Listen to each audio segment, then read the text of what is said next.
ಎಲ್ಲ ಒಂದು S L C ವಿದ್ಯಾರ್ಥಿಗಳಿಗೆ ಟ್ರೂಸಿಕ್ ಅಫಿಷಿಯಲ್ ಚಾನಲ್ಗೆ ಸ್ವಾಗತ. ನಾನು ಚೇತನ್ ಸಿ.ಕೆ. ಇವತ್ತಿನ ಈ ಒಂದು ವಿಡಿಯೋದಲ್ಲಿ ನಿಮಗೆ ಎಸ್ ಎಲ್ ಸಿ ಪೂರ್ವಸಿದ್ಧ ಪರೀಕ್ಷೆ 3ಕ್ಕೆ ಗಣಿತ ವಿಷಯದ ಒಂದು ಕ್ವಶನ್ ಪೇಪರು ಉತ್ತರ ಸಹಿತ ನೋಡೋಣ. ಈ ಒಂದು ಕ್ವಶನ್ ಪೇಪರು ವೆರಿ ಇಂಪಾರ್ಟೆಂಟು ನಿಮ್ಮ ಒಂದು ಪೂರ್ವಸಿದ್ಧ ಪರೀಕ್ಷೆಗೆ. ಯಾಕಂದರೆ ಇದು ಬಂದ್ಬಿಟ್ಟು ಬೋರ್ಡ್ ಬಿಟ್ಟಿರುವ ಮಾಡಲ್ ಕ್ವಶನ್ ಪೇಪರು, ಮಾದರಿ ಪ್ರಶ್ನೆ ಪತ್ರಿಕೆ. ಇಲ್ಲಿ ಯಾವ ರೀತಿ ಪ್ಯಾಟರ್ನ್ ಕೊಟ್ಟಿದ್ದಾರೆ, ಇದೇ ಪ್ಯಾಟರ್ನಲ್ಲಿ ನಿಮ್ಮ ಒಂದು ಪೂರ್ವಸಿದ್ಧ ಪರೀಕ್ಷೆಯಲ್ಲಿ ಗಣಿತ ವಿಷಯದ ಕ್ವಶನ್ ಪೇಪರ್ ಇರ್ತದೆ. ಅರ್ಥ ಆಯ್ತಾ? ಸೊ ಚೆನ್ನಾಗಿ ನೋಡ್ಕೊಂಡು ಹೋಗಿ. ಪ್ರಶ್ನೆ ಕೂಡ ರಿಪೀಟ್ ಆಗ್ತವೆ, ಎಲ್ಲ ಕೂಡ ಇಂಪಾರ್ಟೆಂಟು. ಕೊನೆ ಇರ್ತವೆ ನೋಡಿ. ಬನ್ನಿ ಈ ಒಂದು ವಿಡಿಯೋನ ಶುರು ಮಾಡೋಣ. ಅದಕ್ಕೆ ಮುಂಚೆ ಯಾರೆಲ್ಲ ಫಸ್ಟ್ ಟೈಮ್ ನಮ್ಮ ಒಂದು ಚಾನಲ್ ನೋಡ್ತಾಯಿರ ಅಥವಾ ಚಾನಲ್ನ ಕರೋ ಸಬ್ಸ್ಕ್ರೈಬ್ ಮಾಡ್ಕೊಂಡಿಲ್ಲ, ತಪ್ಪದಿಗಲಿ ಚಾನಲ್ನ ಸಬ್ಸ್ಕ್ರೈಬ್ ಮಾಡ್ಕೊಳ್ಳಿ. ಯಾಕಂದರೆ ಇದರ ನಿಮಗೆ ನಿಮ್ಮೊಂದು ಎಸ್ ಎಲ್ ಸಿ ಪೂರ್ವಸಿದ್ಧ ಪರೀಕ್ಷೆ ಇರ್ಬೋದು, ಅನ್ಯುವಲ್ ಎಕ್ಸಾಮ್ ಆಗಿರ್ಬೋದು, ಎಲ್ಲ ಪರೀಕ್ಷೆಗಳಿಗೆ ಎಲ್ಲ ವಿಷಯಗಳ ಪಾಸಿಂಗ್ ಪ್ಯಾಕೇಜ್ಗಳು, ಸ್ಕೋರಿಂಗ್ ಪ್ಯಾಕೇಜ್ಗಳು, ಪಿಕ್ಸ್ ಬಂದಿರೋಂಥ ಪ್ರಶ್ನೆಗಳು, ಅಷ್ಟಿಲ್ಲದೆ ಎಲ್ಲ ವಿಷಯಗಳ ಕ್ವಶನ್ ಪೇಪರ್ಗಳು ಎಲ್ಲ ಕೂಡ ಇದೊಂದು ಚಾನಲ್ ಆಗ್ತೀವಿ. ಅವೆಲ್ಲ ಬೇಕು ಅಂತ ಅನ್ನೋರು ಈಗಲೇ ಚಾನಲ್ನ ಸಬ್ಸ್ಕ್ರೈಬ್ ಮಾಡ್ಕೊಳ್ಳಿ, ಕಡ್ಡಾಗಿ ಮಾಡ್ಕೊಳ್ಳಿ. ನೀವು ಮಾಡ್ಕೊಂಡ್ರೆ ಮಾತ್ರ ಎಲ್ಲ ವಿಡಿಯೋಗಳು ಸಿಗ್ತವೆ. ಮಾಡಿದ್ರಾ? ಜೊತೆಗೆ ಆ ವಿಡಿಯೋನ ಲೈಕ್ ಮಾಡಿಬಿಟ್ಟು ಎಲ್ಲ ಫ್ರೆಂಡ್ಸ್ ಶೇರ್ ಮಾಡಿ. ಯಾರೆಲ್ಲ ಫ್ರೆಂಡ್ಸ್ ನಮಗೆ 10th ಅವ್ರಿಗೂ ಶೇರ್ ಮಾಡಿ, ಅವ್ರಿಗೂ ಕೂಡ ಹೆಲ್ಪ್ ಮಾಡಿ. ಖಂಡಿತ ಶೇರ್ ಮಾಡಿ. ಓಕೆ, ಬನ್ನಿ ಇವತ್ತಿನ ಈ ಒಂದು ವಿಡಿಯೋನ ಶುರು ಮಾಡೋಣ. ಇದರ ಜೊತೆಗೆ ನಿಮಗೆ ಈಗಾಗಲೇ ಚಾನಲ್ ನಿಮಗೆ ನಿಮ್ಮೊಂದು ಪೂರೈಸಿದ ಪರೀಕ್ಷೆಗೆ ಗಣಿತ ವಿಷಯದ 50+ ಅಂಕಗಳ ಪಾಸಿಂಗ್ ಪ್ಯಾಕೇಜ್ ಹಾಕಿರ್ತೀನಿ. ಅದನ್ನ ನೋಡ್ಕೊಳ್ಳಿ, ಆರಾಮಾಗಿ ಪಾಸ್ ಆಗ್ತೀರಿ ಮತ್ತು ಸ್ಕೋರ್ ಕೂಡ ಮಾಡ್ಕೋತೀರ. ಚಾನಲ್ ಇರ್ತದೆ, ಹೋಗ್ಬಿಟ್ಟು ನೋಡ್ಕೊಳ್ಳಿ. ನೋಡ್ತಾ ಹೋಗೋಣ. ಕರ್ನಾಟಕ ಶಾಲಾ ಪರೀಕ್ಷೆ ಮತ್ತು ಮೌಲ್ಯನಿರ್ಣಯ ಮಂಡಳಿ, Malleshwaram, Bengaluru. S L C ಮಾದರಿ ಪ್ರಶ್ನೆ ಪತ್ರಿಕೆ, ಮಾದರಿ ಉತ್ತರಗಳು, ವಿಷಯ ಗಣಿತ, ಮಾಧ್ಯಮ ಕನ್ನಡ. ಟೋಟಲಾಗಿ 80 ಅಂಕಗಳು ನಿಮಗೆ ಪರೀಕ್ಷೆ ಇರ್ತದೆ. ಒಂದೇ ಮೇಲೆ ನಿಮಗೆ 8 ಬಹುಆಯ್ಕೆ ಪ್ರಶ್ನೆ ಇರ್ತವೆ. ಅಂದರೆ ಏನು, ಮಲ್ಟಿಪಲ್ ಚಾಯ್ಸ್ ಕ್ವೆಶ್ಚನ್ಸು 8 ಇರ್ತವೆ. ಟೋಟಲಾಗಿ 8 ಅಂಕ, ಪ್ರತಿಯೊಂದಕ್ಕೆ 1 ಅಂಕ. ಪ್ರಶ್ನೆಗೆ ಒಂದು ನೋಡಿ, 3x + 2ky = 2 ಮತ್ತು 2x + 5y + 1 = 0. ಈ ರೇಖಾತ್ಮಕ ಸಮೀಕರಣಗಳ ಜೋಡಿಗಳನ್ನು ಪ್ರತಿನಿಧಿಸುವ ರೇಖೆಗಳು ಸಮಾಂತರವಾಗಿದ್ದರೆ ಕೆಯ ಬೆಲೆ ಕೇಳಿದರೆ ಕೆನ ಬೆಲೆ ಎಷ್ಟಾಗ್ಬೋದು ನೋಡಿ. ಆಪ್ಷನ್ ಸಿ 15/4 ಆಗ್ತದೆ ಕೆನ ಬೆಲೆ. ನಂತರ ಪ್ರಶ್ನೆಗೆ 2, ಯಾವುದೇ ಸಂಯುಕ್ತ ಸಂಖ್ಯೆಯನ್ನು ಈ ಸಂಖ್ಯೆಗಳ ಗುಣಲಬ್ಧವಾಗಿ ವ್ಯಕ್ತಪಡಿಸಬಹುದು. ಯಾವುದಾಗ್ಬೋದು? ಆಪ್ಷನ್ ಸಿ ಅವಿಭಾಜ್ಯ ಸಂಖ್ಯೆಗಳು ಸರಿಯಾದ ಉತ್ತರ. ಪ್ರಶ್ನೆಗೆ 3, ಒಂದು ಆಯತದ ಉದ್ದವು ಅದರ ಅಗಲದ 3ರಷ್ಟಿದೆ. ಆಯತದ ವಿಸ್ತೀರ್ಣ 75 cm². ಆಯತದ ಉದ್ದ ಮತ್ತು ಅಗಲಗಳನ್ನು ಕಂಡುಹಿಡುವ ವರ್ಗ ಸಮೀಕರಣ ಕೇಳಿದರೆ ಯಾವುದಾಗ್ಬೋದು? ಇದು ಆಪ್ಷನ್ ಸಿ 3x² - 75 = 0. ನಂತರ ಕ್ವಶನ್ 4, ಒಂದು ಸಮಾಂತರ ಶ್ರೇಣಿಯಲ್ಲಿ nನೇ ಪದ an = 2n - 1 ಆದರೆ ಅದರ 4ನೇ ಪದ ಕೇಳಿದರೆ ಯಾವುದಾಗ್ಬೋದು? ಆಪ್ಷನ್ ಬಿ 7 ಆಗ್ತದೆ. 7 ಸರಿಯಾದ ಉತ್ತರ. ನಂತರ ಕ್ವಶನ್ 5, ಈ ಕೆಳಗಿನಲ್ಲಿ ಯಾವಾಗಲೂ ಸಮರೂಪಿಯಾಗಿರುವ ತ್ರಿಭುಜಗಳ ಜೋಡಿಯು ಯಾವುದಾಗ್ಬೋದು ಉತ್ತರ? ಆಪ್ಷನ್ ಬಿ ಆಗ್ತದೆ. ಯಾವುದೇ 2 ಸಮಬಾಹು ತ್ರಿಭುಜಗಳು. ಈ ರೀತಿ ಒಂದು ಕ್ವಶನ್ ಕೊಡ್ತಾರೆ, ಇಂಪಾರ್ಟೆಂಟ್ ನೋಡ್ಕೊಳ್ಳಿ.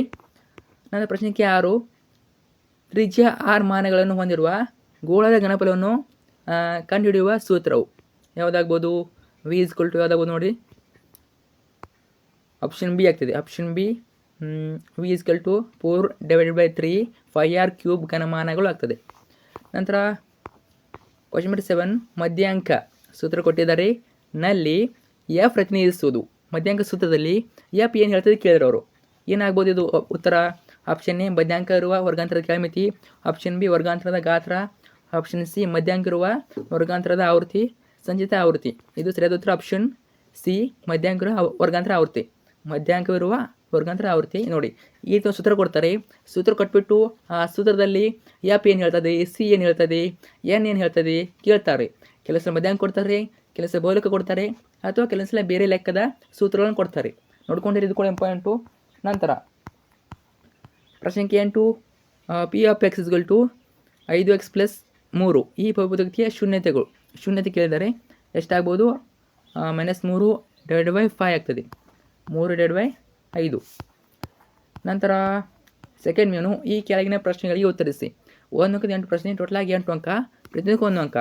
ಪ್ರಶ್ನೆ ಸಂಖ್ಯೆ 9ರಿಂದ 16ರವರೆಗೆ ನೇರ ಉತ್ತರಕ್ಕೆ ಪೂರ್ಣಾಂಕಗಳನ್ನು ನೀಡುವುದು. ಅರ್ಥ ಆಯ್ತಾ? ನೇರ ಉತ್ತರಕ್ಕೆ ಪೂರ್ಣಾಂಕಗಳನ್ನು ಕೊಡ್ತಾರೆ. 9ನೇ ಪ್ರಶ್ನೆ, ಚಿತ್ರದಲ್ಲಿ ಡಿ ಸಮಾಂತರ ಬಿ ಸಿ ಆಗಿದೆ. B D = 7.2 cm, A = 1.8 cm ಮತ್ತು ಎ ಸಿ = 5.4 cm ಆದರೆ ಎ ಡಿಯ ಉದ್ದವನ್ನು ಕಂಡುಹಿಡ್ರಿ. ಏನು ಕೇಳಿದ್ರು ಅವರು? ಎ ಡಿ ಉದ್ದ ಕೇಳಿದ್ರಿ. ತ್ರಿಭುಜ ನೋಡ್ಬೋದು ನೀವು. ಇಲ್ಲಿ ಏನು ಕೇಳಿದರೆ ಎ ಡಿ ಉದ್ದ. ಇದನ್ನ ಯಾವ ರೀತಿ ಬಿಡಿಸ್ಬೋದು ನಾವು? ತೇಲ್ಸಿನ ಪ್ರಮೇಯದ ಅನ್ವಯ ಬಿಡಿಸ್ಬೋದು. AD divided by DB is equal to AE divided by EC ಎಷ್ಟಾಗ್ತದೆ ನೋಡಿ. AD ಇಸ್ಕಲ್ ಟು 2.4 ಸೆಂಟಿಮೀಟರ್ ಆಗ್ತದೆ. 2.4 ಸೆಂಟಿಮೀಟರ್. ಅದರ ಕ್ವಶನ್ ನಂಬರ್ 10 ಮೂಲ ಬಿಂದುವಿನಿಂದ P A, B ಬಿಂದುವರೆಗಿರುವ ದೂರವನ್ನು ಬರೆಯಿರಿ. ದೂರ ಸೂತ್ರ ಬರೀಬೇಕು. D ಇಸ್ಕಲ್ ಟು √A² + B² ಆಗ್ತದೆ. ಅಂದರೆ ಕ್ವಶನ್ ನಂಬರ್ 11 ವರ್ಗ ಬಹುಪದೀಯ P of X is equal to X² - 9X + 20 ರಲ್ಲಿ F1ನ ಬೆಲೆಯನ್ನು ಕಂಡಿಡಿ. 1ರ ಬೆಲೆ ಕೇಳಿದರೆ F1 ಎಷ್ಟಾಗ್ಬೋದು ನೋಡಿ. F1 ಏನಾಗ್ತದೆ 12 ಆಗ್ತದೆ. ನೋಡ್ಕೊಳ್ಳಿ, ತುಂಬಾ ಈಸಿ ಪ್ರಶ್ನೆ. ಸೊ ಬಿಡಿಸ್ಬೋದು, ಪ್ರಾಕ್ಟೀಸ್ ಮಾಡಿದ್ರೆ ಗೊತ್ತಾಗ್ತದೆ. ಪ್ರಾಕ್ಟೀಸ್ ಮಾಡಿ ಅಂದರೆ ಈಸಿ ಆಗೋದಿಲ್ಲ, ಅರ್ಥ ಆಯ್ತಾ? ಯಾವಾಗ ಪ್ರಾಕ್ಟೀಸ್ ಮಾಡ್ತೀರಾ ಅವಾಗ ಈಸಿ ಆಗ್ತದೆ. ನೋಡ್ಕೊಳ್ಳಿ, ಇದು ನಿಮಗೆ ಗಣಿತದಲ್ಲಿ ನಿಮಗೆ ಯಾವುದೇ ಕಾರಣಕ್ಕೂ ನಿಮಗೆ ಮಾರ್ಕ್ಸ್ ಕಟ್ ಮಾಡೋದಿಲ್ಲ. ಯಾವ ರೀತಿ ಅಂತಂದರೆ ನಿಮಗೆ ಲೆಕ್ಕ ತಪ್ಪಾದ್ರೆ ಮಾರ್ಕ್ಸ್ ಕಟ್ ಮಾಡೋದಿಲ್ಲ. ಯಾಕಂದರೆ ಪ್ರತಿ ಸ್ಟೆಪ್ಗೆ ಮಾರ್ಕ್ಸ್ ಇರ್ತದೆ. ನೀವು ಒಂದು ಸ್ಟೆಪ್ ಮಾಡಿದರೆ ಅರ್ಧ ಅಂಕ, ಎರಡನೇ ಸ್ಟೆಪ್ಗೆ ಅರ್ಧ ಅಂಕ, ಈ ರೀತಿ ಪ್ರತಿ ಸ್ಟೆಪ್ಗೂ ಮಾರ್ಕ್ಸ್ ಕೊಡ್ತಾರೆ. ಇಲ್ಲಿ ನೋಡ್ಬೋದು ನೀವು, ಅರ್ಧ ಸ್ಟೆಪ್ಪಿಗೆ ಅರ್ಧ ಅಂಕ, ಇನ್ನೊಂದು ಸ್ಟೆಪ್ಗೆ ಅರ್ಧ ಸ್ಟೆಪ್ಪಿಗೆ ಅರ್ಧ ಅಂಕ, ಟೋಟಲಾಗಿ 1 ಅಂಕ. ಇದೇ ರೀತಿ ನಿಮಗೆ ಎಲ್ಲ ಪ್ರಶ್ನೆಗೆ ಮಾರ್ಕ್ಸನ್ನು ಕೊಡ್ತಾರೆ. ಆದ್ದರಿಂದ ಯಾವುದೇ ಪ್ರಶ್ನೆ ಬಿಡೋಕ್ಕೋಬೇಡಿ. ಅದು ಲೆಕ್ಕ ತಪ್ಪಾದರೂ ಬಿಡೋಕ್ಕೋಬೇಡಿ, ಲೆಕ್ಕ ಮಾಡಿಬನ್ನಿ. ಲೆಕ್ಕ ಬರೆದು ಬನ್ನಿ. ನಿಮಗೆ ಆಲ್ಮೋಸ್ಟ್ ಫುಲ್ ಮಾರ್ಕ್ಸ್ ಕೊಡಲಿಲ್ಲ ಅಂದ್ರೆ ನಿಮಗೆ ಒಂದು ಅರ್ಧ ಮಾರ್ಕ್ಸ್ ಕಟ್ ಮಾಡಿಬಿಟ್ಟು 1 ಮಾರ್ಕ್ಸು 1.5 ಮಾರ್ಕ್ಸು ಕೊಡ್ತಾ ಇರ್ತಾರೆ. ಪ್ರಶ್ನೆಗೆ ಏನಾಡು, ಒಂದು ಸಮಾಂತರ ಶ್ರೇಣಿಯಲ್ಲಿ ಮೊದಲ 4 ಪದಗಳ ಮೊತ್ತ 20 ಮತ್ತು ಮೊದಲ 3 ಪದಗಳ ಮೊತ್ತ 12 ಆದರೆ ಆ ಸಮಾಂತರ ಶ್ರೇಣಿಯ 4ನೇ ಪದವನ್ನು ಕಂಡುಹಿಡಿಯಿರಿ. 4ನೇ ಪದ ಕೇಳಿದರೆ ಅವ್ರು ಕೊಟ್ಟಿದ್ದಾರೆ. ಈಗಾಗಲೇ ಏನು ಕೊಟ್ಟಿದ್ದಾರೆ? A4 ಇಸ್ಕಲ್ ಟು 20 - 12, ಅವಾಗ A4 ಅಷ್ಟು 8 ಸಿಗ್ತದೆ. ಅರ್ಥ ಆಯ್ತಾ? ಸೊ 8 A4 ಇಸ್ಕಲ್ ಟು 8 ಬರ್ತದೆ. ತುಂಬಾ ಈಸಿ ನೋಡಿ. S4 - S3 ಮಾಡಬೇಕು. ನಂತರ question number 13 40 centimetre into 22 centimetre ಅಳತೆಯ ಒಂದು ಆಯತಾಕಾರದ ಕಾಗದದ ಹಾಳೆಯನ್ನು ಸುರುಳಿ ಸುತ್ತಿ 40 ಸೆಂಟಿಮೀಟರ್ ಎತ್ತರ ಇರುವ ಟೋಳಾದ ಸಿಲಿಂಡರ್ನು ತಯಾರಿಸಿದೆ. ಆ ಸಿಲಿಂಡರ್ನ ತ್ರಿಜ್ಯವನ್ನು ಕಂಡುಹಿಡಿಯಿರಿ. ಸಿಲಿಂಡರ್ ತ್ರಿಜ್ಯ C ಇಸ್ಕಲ್ ಟು 2πr ಸೂತ್ರ ಬರ್ತದೆ. ಎಷ್ಟಾಗ್ಬೋದು? R ಇಸ್ಕಲ್ ಟು 3.5 ಸೆಂಟಿಮೀಟರ್ ಬರ್ತದೆ ನೋಡಿ. ನಂತರ ಕ್ವಶನ್ ನಂಬರ್ 14 2 ಚರಾಕ್ಷರಗಳ ರೇಖಾತ್ಮಕ ಸಮೀಕರಣಗಳ ನಕ್ಷೆಯನ್ನು ಕೆಳಗೆ ತೋರಿಸಿದೆ. ಹಾಗಾದರೆ ಈ ಜೋಡಿ ಎಷ್ಟು ಪರ್ಯಾಯಗಳನ್ನು ಹೊಂದಿದೆ? ಎಷ್ಟು ಪರಿಹಾರ ಹೊಂದಿರ್ಬೋದು? ಯಾವುದೇ ಪರಿಹಾರವನ್ನು ಹೊಂದಿರೋದಿಲ್ಲ. ಇದು ಕೂಡ ಇಂಪಾರ್ಟೆಂಟು. ಈ ರೀತಿ ಒಂದು ನಕ್ಷೆ ಕೊಟ್ಬಿಟ್ಟು ಕೇಳ್ತಾರೆ. ಕೆಲವೊಂದು ಪರಿಹಾರ ಇರ್ತವೆ, ಕೆಲವೊಂದು ಪರಿಹಾರ ಇರೋದಿಲ್ಲ. ಇಲ್ಲಿ ಯಾವುದೇ ಪರಿಹಾರ ಇಲ್ಲ ನೋಡಿ. ಪ್ರಶ್ನೆ 15 sin A + sin square A is equal to 1 ಆದರೆ cos ಸ್ಕ್ವೇರ್ A + cos 4Aನ ಬೆಲೆಯನ್ನು ಕಂಡುಹಿಡಿಯಿರಿ. ಎಷ್ಟಾಗ್ಬೋದು ನೋಡಿ. ಸೊ 1 ಆಗ್ತದೆ. cos square A + cos 4A is equal to 1 ಇದು ಬರ್ತದೆ. ನೋಡ್ಕೊಳ್ಳಿ. ನಂತರ ಕ್ವಶನ್ ನಂಬರ್ 16 ಇಲ್ಲಿ ನೋಡಿ. ಇಲ್ಲಿ ಕೂಡ ಅರ್ಧ ಮಾರ್ಕ್ಸ್ ಕೊಡ್ತಾರೆ. ಅರ್ಥ ಆಯ್ತಾ? ಪ್ರತಿ ಸ್ಟೆಪ್ಗೂ ಅರ್ಧ ಮಾರ್ಕ್ಸ್ ಇರ್ತದೆ. ಕ್ವಶನ್ ನಂಬರ್ 16 A ಘಟನೆಯ ಸಾಮಾನ್ಯತೆಯು 1/5 ಮತ್ತು NA ಇಸ್ಕಲ್ ಟು 2 ಆದರೆ NSನ ಬೆಲೆಯನ್ನು ಕಂಡುಹಿಡಿಯಿರಿ. NS ಕೇಳಿದರೆ ಸೊ ಎಸ್ನ ಬೆಲೆ ಯಾವುದು? ಸಾಮಾನ್ಯತೆ ಮೇಲೆ ಕೇಳಿದರೆ ಎಷ್ಟಾಗ್ಬೋದು ನೋಡಿ. 10 ಬರ್ತದೆ. ಅಂದರೆ 3ನೇ ಮೇನು ಈ ಕೆಳಗಿನ ಪ್ರಶ್ನೆ ಉತ್ತರಿಸಿ. 2 ಅಂಕದ 8 ಪ್ರಶ್ನೆ, ಟೋಟಲ್ 16 ಅಂಕ, ಪ್ರತಿಯೊಂದಕ್ಕೂ 2 ಅಂಕ. ಇದರಲ್ಲಿ ಒಂದು ಕ್ವಶನ್ ಫಿಕ್ಸ್ ಬಂದು ಬರ್ತದೆ. 17ನೇ ಪ್ರಶ್ನೆ 2 + √3 ಒಂದು ಅಭಾಗಲಬ್ಧ ಸಂಖ್ಯೆ ಎಂದು ಸಾಧಿಸಿ. ಫಿಕ್ಸು 2 ಮಾರ್ಕ್ಸ್ ಒಂದು ಕೇಳ್ತಾರೆ. 2 + √3 ಕೇಳ್ಬೋದು ಅಥವಾ ಬೇರೆ ಬೇರೆ ಕ್ವಶನ್ ಕೇಳ್ಬೋದು.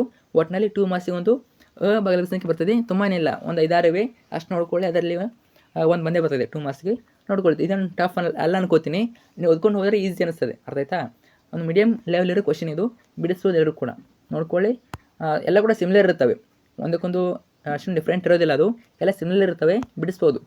ಕ್ವಶನ್ ನಂಬರ್ 18 ಕೊಟ್ಟಿರುವ ಚಿತ್ರದಲ್ಲಿ O ಕೇಂದ್ರವಿರುವ ವೃತ್ತಕ್ಕೆ PA ಮತ್ತು PB ಸ್ಪರ್ಶಕಗಳಾಗಿವೆ. PA ಇಸ್ಕಲ್ ಟು 4 ಸೆಂಟಿಮೀಟರ್ ಮತ್ತು ಕೋನ APO ಇಸ್ಕಲ್ ಟು 40 ಡಿಗ್ರಿ ಆದರೆ ಕೋನ AOBನ ಅಳತೆ ಮತ್ತು PB ಉದ್ದವನ್ನು ಕಂಡುಹಿಡಿಯಿರಿ. ಏನು ಕೇಳಿದರೆ? ಕೋನ AOBನ ಅಳತೆ ಮತ್ತು PB ಉದ್ದ ಕೇಳಿದರೆ ನೋಡ್ಕೊಳ್ಳಿ ಎಷ್ಟಾಗ್ಬೋದು. ಸೊ ಕೋನ AOB ಇಸ್ಕಲ್ ಟು 100 ಡಿಗ್ರಿ ಆಗ್ತದೆ. PA is equal to PB is equal to 4 centimetre. ಬಾಹ್ಯ ಬಿಂದುವಿನ ವೃತ್ತ ಕೇಳಿದ ಸ್ಪರ್ಶಕಗಳು ಸಮನಾಗಿರುತ್ತವೆ. ಇದನ್ನು ಬರೆದರೆ ಅರ್ಧ ಅಂಕ, ಟೋಟಲಾಗಿ 2 ಮಾರ್ಕ್ಸ್ ನೋಡಿ. ಕ್ವಶನ್ ನಂಬರ್ 19 ಕೊಟ್ಟಿರುವ ರೇಖಾತ್ಮಕ ಸಮೀಕರಣಗಳ ಜೋಡಿಯನ್ನು ವರ್ಧಿಸುವ ವಿಧಾನದಿಂದ ಬಿಡಿಸಿ. ಕೊಟ್ಟಿದ್ದಾರೆ ಸಮೀಕರಣ, ರೇಖಾತ್ಮಕ ಸಮೀಕರಣ ಕೊಟ್ಟಿದ್ದಾರೆ. ಅದನ್ನ ನೀವು ವರ್ಧಿಸುವ ವಿಧಾನ ಬಳಸಿಬಿಟ್ಟು ಬಿಡಿಸಬೇಕು. ಕೆಲವೊಂದು ಸಲ ಆದೇಶ ಕೊಡ್ತಾರೆ.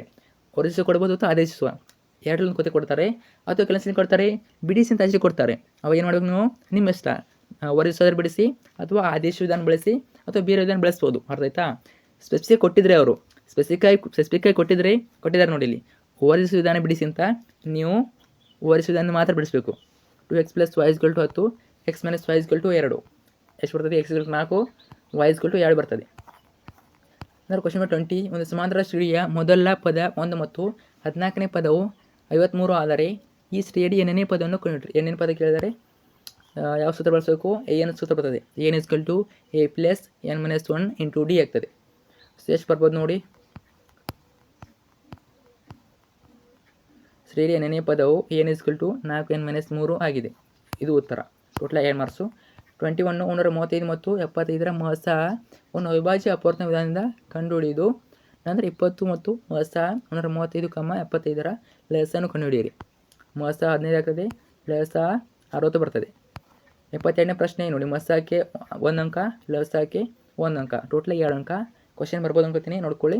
ಕ್ವಶನ್ 22, ಪಿ ಆಫ್ 2, -3 ಮತ್ತು ಕ್ಯೂ ಆಫ್ 10, y ಬಿಂದುಗಳ ನಡುವಿನ ದೂರ 10 ಮಾನಗಳಾದರೆ ವಾಯನ ಬೆಲೆಯನ್ನು ಕಂಡುಹಿಡಿಯಿರಿ. ವಾಯನ ಬೆಲೆ ಕೇಳಿದರೆ ಇಲ್ಲಿ 10 ಕ್ವಶನ್ ಕೊಟ್ಟಿದ್ದಾರೆ, ಅದು ಬೇಡ ಅಂದರೆ ಇದು ಬಿಡಿಸೋದು. ಅರ್ಥ ಆಯ್ತಾ? ಇದು ನಿರೀಕ್ಷಾಂಕ ಮೇಲೆ ಇದೆ. 2 ಕೂಡ ಉತ್ತರವೇ. ವಿಡಿಯೋನ ಪಾಸ್ ಮಾಡಿಬಿಟ್ಟು ಸ್ಟಾಪ್ ಮಾಡಿಬಿಟ್ಟು ಈ ಉತ್ತರ ನೋಡ್ಕೋಬೇಕು, ನೋಡ್ಕೊಳ್ಳಿ. ಸ್ವತಃ ಕ್ವಶನ್ ಕೂಡ ಆನ್ಸರ್ ಇದೆ, ನಿಮ್ಮ ಇಷ್ಟ. ಇದು ನಿಮ್ಮ ಯಾವ್ದು ನಿಮಗೆ ಈಸಿ ಅನ್ಸುತ್ತೆ ಅಂತ ಬಿಡಿಸ್ಬನ್ನಿ. ತುಂಬಾ ಈಸಿ ಯಾವುದೊಂದು ಬಿಡಿಸ್ಬನ್ನಿ, ಒಟ್ಟಿನಲ್ಲಿ ಸರಿಯಾಗಿ ಬರೆದು ಬನ್ನಿ. ಓಕೆ, ನಿಮಗೆ ಟಫ್ ಆಗಿ ಕ್ವಶನ್ ಬಿಡಿಸೋಕೋಬೇಡಿ, ಯಾಕಂದರೆ ಅಲ್ಲಿ ಲೆಕ್ಕ ತಪ್ಪಾದ್ರೆ ಮಾರ್ಕ್ಸ್ನ ಕಳ್ಕೊತೀರ. ಆದ್ದರಿಂದ ಇವಾಗ ಓದ್ಕೊಂಡು ಹೋಗಿದ್ರೆ ಈಸಿ ಅನಿಸುತ್ತೆ ಅಂತ ಬಿಡಿಸ್ಬಿಡಿ. 23 ಚಿತ್ರದಲ್ಲಿ ಸೆಕ್ ಬಿ ಮತ್ತು ಕ್ವಾಟ್ ಎಗಳ ಬೆಲೆಯನ್ನು ಕಂಡುಹಿಡಿಯಿರಿ. ನೋಡ್ಕೊಳ್ಳಿ. 24 ವರ್ಗ ಸಮೀಕರಣದ ಮೂಲಗಳನ್ನು ಕಂಡುಹಿಡಿಯಿರಿ. ಅಥವಾ ಕ್ವಶನ್ ಕೊಟ್ಟಿದ್ದಾರೆ ನೋಡಿ. 2x² - 6x + 3 = 0. ಈ ವರ್ಗ ಸಮೀಕರಣದ ಶೋಧಕವನ್ನು ಕಂಡುಹಿಡಿಯಿರಿ ಮತ್ತು ಮೂಲ ಸ್ವಭಾವವನ್ನು ಬರೆಯಿರಿ. ಇದೇ ರೀತಿ ಎಲ್ಲ ಕ್ವಶನ್ ಇವೆ. ಸೊ ಆಲ್ಮೋಸ್ಟ್ ಬರೆದಿದ್ದಾರೆ ಎಕ್ಸಾಮು. ಪೂರೈಸಿದ ಪರೀಕ್ಷೆ 1, 2 ಬರೆದಿದ್ದೀರಾ. ಓದ್ತೀನಿ, ಜಸ್ಟ್ ನೋಡ್ಕೊಳ್ಳಿ, ಚೆನ್ನಾಗಿ ಪ್ರಾಕ್ಟೀಸ್ ಮಾಡಿ. ನೀವು ಯಾಕೆ ಬರೀ ನೀವು ಲೆಕ್ಕವನ್ನು ನೋಡ್ಕೊಂಡ್ರೆ ಸಾಲೋದಿಲ್ಲ, ಅದನ್ನು ಪ್ರಾಕ್ಟೀಸ್ ಮಾಡಬೇಕು. ಡಫ್ಕಲ್ಲಿ ಸಾಲ್ವ್ ಮಾಡಬೇಕು. ಅರ್ಥ ಆಯ್ತಾ? ಬುಕ್ಕಲ್ಲಿ ಸಾಲ್ವ್ ಮಾಡಿ, ಅವಾಗ ಮಾತ್ರ ನಿಮಗೆ 100% ಬರ್ತವೆ. ಅಲ್ಲಿವರೆಗೂ ಬರೋಕ್ಕೆ ಸಾಧ್ಯನೇ ಇಲ್ಲ. ನೀವಾಗ ಬಿಡಿಸ್ತೀರ ಲೆಕ್ಕ ಓನಾಗಿ ಸ್ವಂತವಾಗಿ ಬಿಡಿಸ್ತೀರ, ಅವಾಗ ಗೊತ್ತಾಗ್ತವೆ. ಜಸ್ಟ್ ಓದ್ತಾ ಹೋಗ್ತೀರ ತುಂಬ ಜನ. ಸೊ ಈ ರೀತಿ ಮಾಡಬೇಕು ಅಂತ. ಆ ರೀತಿ ಮಾಡಿದರೆ ಸೊ ಬೇಗ ಮರ್ತೋಗ್ತೀರಾ, ಲೆಕ್ಕ ಮಾಡೋಕ್ಕೆ ಬರೋದಿಲ್ಲ. ಸ್ವಲ್ಪ ಸಾಲ್ವ್ ಮಾಡಿ, ತುಂಬ ಏನಿಲ್ಲ, 1 ಅಥವಾ 2 ಸಾಲ್ವ್ ಮಾಡಿ ಗೊತ್ತಾಗ್ತವೆ.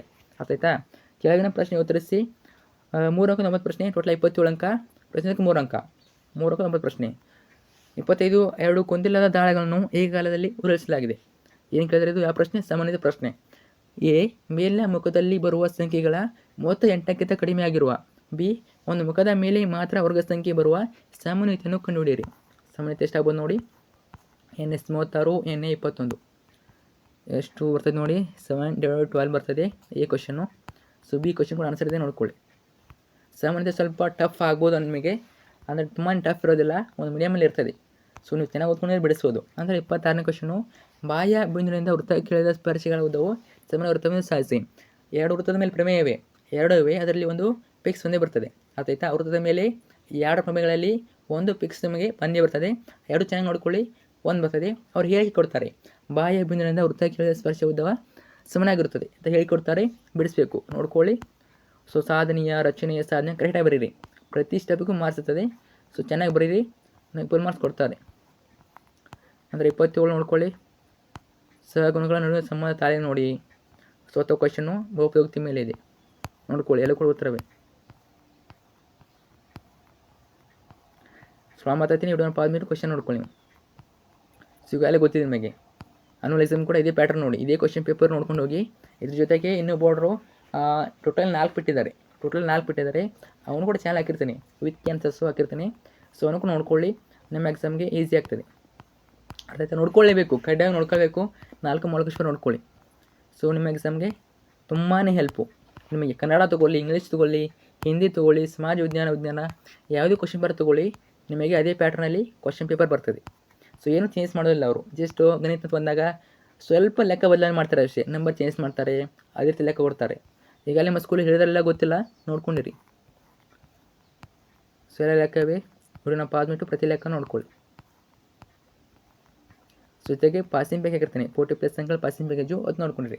ನಂತರ ಸರಾಸರಿ, ಬಹುಲಕ, ಮಧ್ಯಾಂಕ ಈ 3ರಲ್ಲಿ 2ನ್ನ ಕೊಡ್ತಾರೆ. ಅರ್ಥ ಆಯ್ತಾ? 2ರಲ್ಲಿ 1 ಬರಬೇಕು. ಟೋಟಲಾಗಿ ಈ 3 ಸರಾಸರಿ, ಮಧ್ಯಾಂಕ, ಬಹುಲಕ ಈ 3ರಲ್ಲಿ ಯಾವುದಾದ್ರೂ 2ನ್ನ ಚೆನ್ನಾಗಿ ನೋಡ್ಕೊಂಡು ಹೋಗಿ. ಅರ್ಥ ಆಯ್ತಾ? ನೋಡ್ಕೊಂಡು ಹೋದರೆ ಸಾಕು ನಿಮಗೆ. ಅದರಲ್ಲಿ 1 ಬಂದೇ ಬರ್ತದೆ. 2 ಕೊಡ್ತಾರೆ ಅವರು, 1ನ್ನ ಬರಬೇಕು. ಈ ರೀತಿ ಕೊಡ್ತಾರೆ ಅವರು. ಸರಾಸರಿ ಮಧ್ಯಾಂಕ ಕೊಡ್ತಾರೆ, ಸರಾಸರಿ ಬಹುಲಕ ಕೊಡ್ತಾರೆ, ಅಥವಾ ಮಧ್ಯಾಂಕ ಬಹುಲಕ ಅವ್ರ ಇಷ್ಟ. ಆಗ್ತೈತೆ. ಆದರೆ ನೀವು 3ರಲ್ಲಿ ಕಡ್ಡಾಗಿ ನೋಡ್ಕೊಳ್ಬೇಕು, 2ನ್ನ ನೋಡ್ಕೊಳ್ಬೇಕು. ನೋಡ್ಕೊಳ್ಳಿ, ತುಂಬಾ ಈಸಿ. ಸೂತ್ರ ಹಾಕಿರೋ ಉತ್ತರ ಸಿಕ್ಬಿಡ್ತದೆ. ಬಿಡಿಸ್ಬೋದು ಅನ್ಕೋತೀನಿ, ನೋಡ್ಕೊಳ್ಳಿ.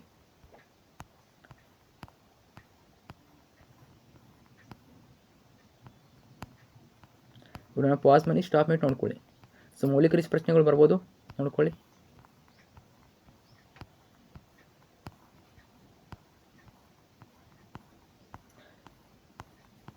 ನಂತರ 4 ಪ್ರಶ್ನೆ, ಟೋಟಲ್ 14 ಅಂಕ, ಪ್ರತಿಯೊಂದಕ್ಕೂ 4 ಅಂಕ. ಇವ್ರು ನೋಡ್ಕೊಳ್ಳಿ. 34ನೇದು ಕೊಟ್ಟೆ ಕೊಡ್ತಾರೆ, ಯಾವುದು? ನಕ್ಷೆ. ಕೊಟ್ಟರು ರೇಖಾತ್ಮಕ ಸಮೀಕರಣ ಜೋಡಿಯನ್ನು ನಕ್ಷೆ ವಿಧಾನದಿಂದ ಬಿಡಿಸಿ. ಸೊ ಕೊಡ್ತಾರೆ ಸಮೀಕರಣ 2x + y = 8, x + y = 6. ತುಂಬಾ ಈಸಿ ಇರ್ತದೆ, ಟಫ್ ಏನು ಇರೋದಿಲ್ಲ. ಸೊ ನೋಡ್ಕೊಳ್ಳಿ, ಈ ರೀತಿ ಬಿಡಿಸ್ಬೇಕು. x = 4, y = 2 ಬರ್ತದೆ ನೋಡಿ. ಕೋಶಕ ರಚನೆಗೆ 1 + 1 ಅಂಕ. ಬಿಂದುಗಳನ್ನು ಗುರುತಿಸಿ ಸರಳ ರೇಖೆಯನ್ನು ಎಳೆಯೋದು 1 ಅಂಕ. ಛೇದಿಸುವ ಬಿಂದುಗಳನ್ನು ಗುರುತಿಸಿ x ಮತ್ತು y ಬೆಲೆ ಬರೋದು 1 ಅಂಕ. ಟೋಟಲಾಗಿ 4 ಅಂಕ. ಈ ರೀತಿ ಮಾರ್ಕ್ಸನ್ನು ಕೊಡ್ತಾರೆ, ನೋಡ್ಕೊಳ್ಳಿ. 35 ಕ್ವಶನ್ನು ಸಮಾಂತರ ಶ್ರೇಣಿ ಮೇಲೆ ಇದೆ, ಎರಡು ಕೂಡ ಕ್ವಶನ್ ಅವೇ ಇವೆ, ಅರ್ಥ ಆಯ್ತಾ? ನೋಡ್ಕೊಳ್ಳಿ. ಪ್ರತಿ ಪ್ರಶ್ನೆ ಅಬ್ಸರ್ವ್ ಮಾಡಿ, ಸಾಲ್ವ್ ಮಾಡಿ, ಪ್ರಾಕ್ಟೀಸ್ ಮಾಡ್ಕೊಳ್ಳಿ.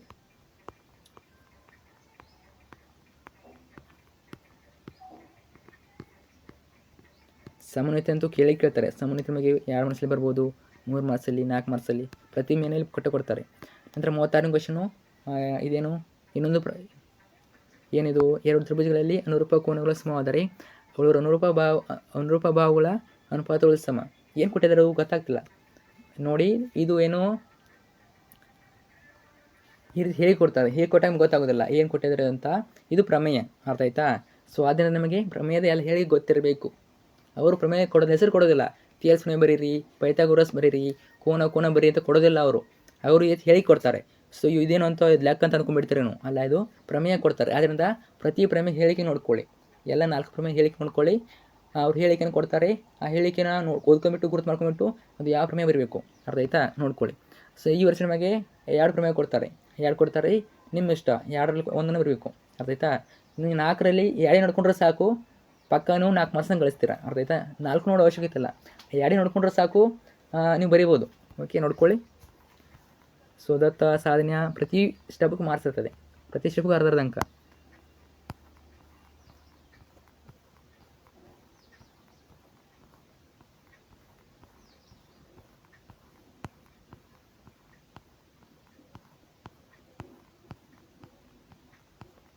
ಸೊ ನಂತರ ನೋಡಿ 37ನೇ ಕ್ವಶನ್ ಯಾವ್ದು? ಬಿ ಬಿಂದುವಿನ ನಡುವಿನ ಅಂತರವನ್ನು ಕಂಡುಹಿಡಿಯೋದು ಚಿತ್ರದ ಮೇಲೆ ಕೊಟ್ಟಿದ್ದಾರೆ. ಸೊ ಇದು ಟಫ್ ಆಗ್ಬೋದು ನಿಮಗೆ ಅನ್ಕೋತೀನಿ, ಅಷ್ಟೊಂದು ಟಫ್ ಏನು ಆಗೋದಿಲ್ಲ. ಅಂದರೆ ನೀವು ಫಸ್ಟ್ ಟೈಮ್ ಸಾಲ್ವ್ ಮಾಡೋಕ್ಕೆ ಹೋದರೆ ಇದು ಗೊತ್ತೇ ಆಗೋದಿಲ್ಲ ಕ್ವಶನ್ ಏನಂತ. ಸೊ ಈಗಾಗಲೇ ಪ್ರಾಕ್ಟೀಸ್ ಮಾಡ್ರೆ ಅನ್ಕೋತೀನಿ. ಪ್ರಾಕ್ಟೀಸ್ ಮಾಡಿದ್ರೆ ಈಸಿನೇ, ಪ್ರಾಕ್ಟೀಸ್ ಮಾಡ್ಕೊಂಡ್ರೆ ಈಸಿ, ಪ್ರಾಕ್ಟೀಸ್ ಮಾಡಿ ಅಂದರೆ ಸ್ವಲ್ಪನೂ ಗೊತ್ತಾಗೋದಿಲ್ಲ. ಓಕೆ, ನೋಡ್ಕೊಳ್ಳಿ ಉತ್ತರವನ್ನು. ಇದೇ ರೀತಿ ಇನ್ನೂ ಕ್ವಶನ್ಸ್ ಇವೆ. ವಿಡಿಯೋನ ಪಾಸ್ಬಿಟ್ಟು ಪ್ರತಿ ಪ್ರಶ್ನೆ ನೋಡ್ಕೊಳ್ಳಿ. ನಾನು ಜಸ್ಟ್ ಸಾಲ್ವ್ ಮಾಡ್ತಾಯಿರ್ತೀನಿ. ಈಗ ಅಲ್ಲಿ ಮತ್ತೆ ನಿಮಗೆ 50+ ಅಂಕಗಳೊಂದು ಪಾಸಿಂಗ್ ಪೇಕ್ ಹಾಕಿರ್ತೀನಿ. 50+ ಅಂಕಲ್ ಪಾಸಿಂಗ್ ಪ್ಯಾಕೇಜು, ಅದು ನೋಡ್ಕೊಂಡಿರಿ. ಫಿಕ್ಸ್ ನಿಮಗೆ 50+ ಅಂಕ ಬಂದೇ ಬರ್ತವೆ, ಯಾಕಂದರೆ ಅದು ಪಾಸಿಂಗ್ ಪ್ಯಾಕೇಜು, ಅರ್ಥ ಆಯ್ತಾ? ಅಲ್ಲಿ ತುಂಬ ಏನು ವ್ಯತ್ಯಾಸ ಮಾಡೋದಿಲ್ಲ ಅವರು, ಜಸ್ಟ್ ನಂಬರ್ ಚೇಂಜ್ ಮಾಡ್ತಾರೆ. ನಂಬರ್ ಚೇಂಜ್ ಮಾಡಿಬಿಟ್ಟು ಕ್ವಶನ್ ಕೊಡ್ತಾರೆ, ನೋಡ್ಕೊಂಡಿರಿ. ಜೊತೆಗೆ ಇನ್ನೂ ಕೂಡ ಹಾಕ್ತೀನಿ, ವಿಜ್ಞಾನ ಆಗಿರ್ಬೋದು, ಸಮಾಜ ವಿಜ್ಞಾನ, ಅದ್ರ ಜೊತೆಗೆ ಅನುವಲ್ ಎಕ್ಸಾಮ್ಗೆ ಎಲ್ಲ ವಿಷಯ ಪಾಸಿಂಗ್ ಪ್ಯಾಕೇಜ್ಗಳು, ಸ್ಕೋರಿಂಗ್ ಪ್ಯಾಕೇಜ್ಗಳು ಕೂಡ ಹಾಕ್ತೀನಿ. ವೆಯ್ಟ್ ಮಾಡಿ, ಎಲ್ಲ ಕೂಡ ಹಂತಕ್ಕೆ ಬರ್ತವೆ. ಜೊತೆಗೆ ಇನ್ನೊಂದು ಪಾಯಿಂಟ್ ಹೇಳ್ತೀನಿ ನಿಮಗೆ, ನೀಲನಕ್ಷೆ ಬಿಟ್ಟಿದ್ದಾರೆ ನಮಗೆ ಈ ವರ್ಷ.